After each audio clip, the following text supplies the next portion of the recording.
Let's speak with Dorit Nitzan. She'll be the head of that NATAN disaster relief mission and a former official at the World Health Organization, joining us this evening from the community of Atlit in Israel. I guess you'll be leaving early tomorrow, I understand. Tell us a little more about this mission to Poland.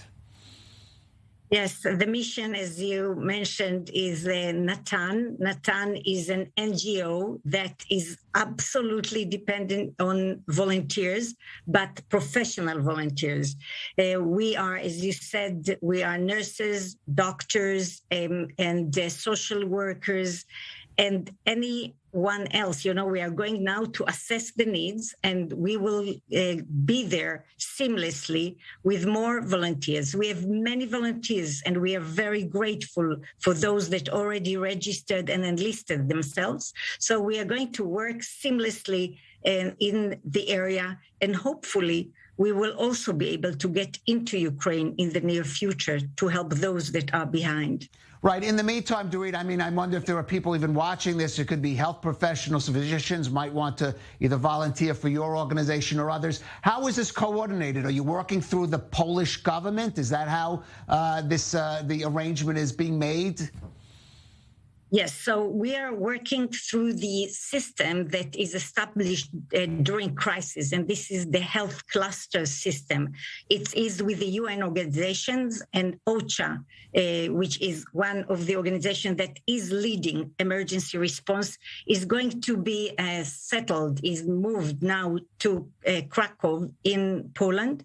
So we are in absolute coordination with them, with the WHO, and with the Polish authorities. Poland is an organized state, and we do not want to interfere. We want to help. We want to help and to be absolutely coordinated. Right. We've seen pictures of these children being born en route and heard stories of ill. It really sounds it's almost like overwhelming already. And people are now talking about, we could be talking about in the 3-4 millions of refugees. How do you feel about that? It almost seems very daunting. Yeah, this is something that, we would never could even imagine such a disaster in the 21st century in Europe. This is something beyond belief. And I happen to know Ukraine. I was very fortunate to be the WHO representative in Ukraine between 2012 to 2016 during the previous war and crisis and conflict. And we had so much hope. And now I'm just hoping that the people of Ukraine will get their liberty. And I promise that we all do our best to help them to build it back better. Right. Do you have any sort of time frame for the amount of time that you'll be there, or is it open-ended depending on how the situation develops?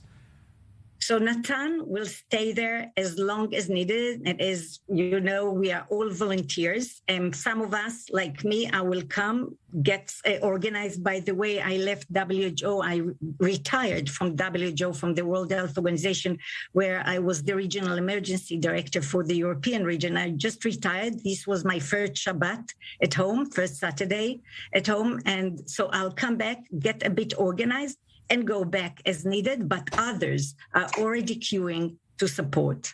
All right. Well, if you're a health professional, certainly here in Israel, and you're inspired by what you just heard, you could just Google NATAN, N-A-T-A-N, all in caps. And of course, you can contact those people involved. Dorit Nitzan, we wish you luck.